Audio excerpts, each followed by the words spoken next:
Story time. अस्सलाम वालेकुम। आज की कहानी का नाम है बड़ों का हुक्म मानो।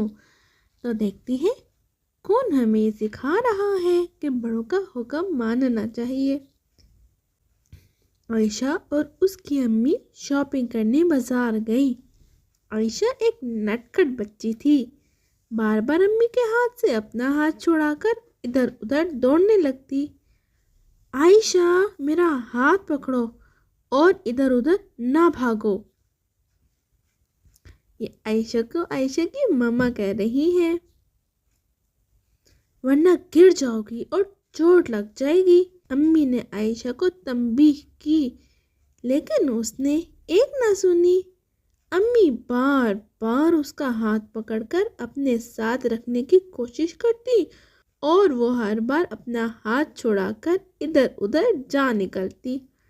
फिर एक बार जब वो अम्मी से पीछे रह गई थी तो अचानक जोरदार चीख सुनाई दी। अम्मी ने घबराकर पीछे देखा। आयशा फुटपाथ पर गिरी हुई चिल्ला चिल्ला कर रो रही थी। अम्मी फौरन करीब पहुंची और उसे जमीन से उठाया। ये आयशा अम्मी का हाथ छुड़ा के भाग रही है। ओहो, और ये आयशा गिर गई। आयशा को कहाँ लगी, चले देखते हैं।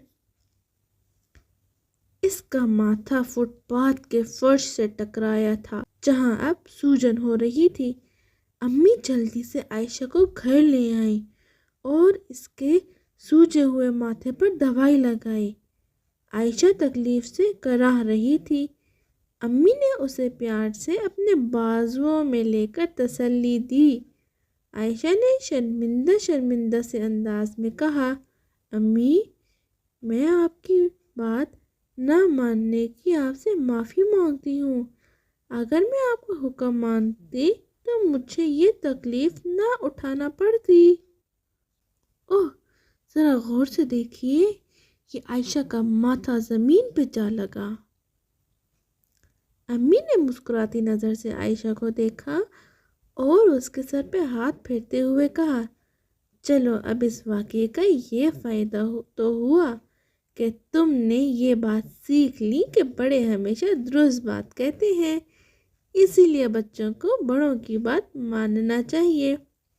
जी हाँ अम्मी, मैं आज से हमेशा अपने बड़ों का हुक्म मानूंगी और वादा करती हूँ, बिल्कुल पक्का वादा, आयशा ने पूरे यकीन से कहा। और ये कहकर आयशा सो गई लगता है। तो क्या सबक सीखा आज की कहानी से हमने? हमेशा अपने बड़ों की बात मानो, क्योंकि वो जानते हैं कि तुम्हारे लिए क्या बेहतर है। तो बताइए, आपने क्या ये सबक सीखा कहानी से? और ज़रा सवालात के जवाबात भी कमेंट्स में दीजिएगा। आयशा और उसकी अम्मी कहाँ गई थी? आयशा वहाँ क्या करती रही? आयशा के साथ क्या हुआ?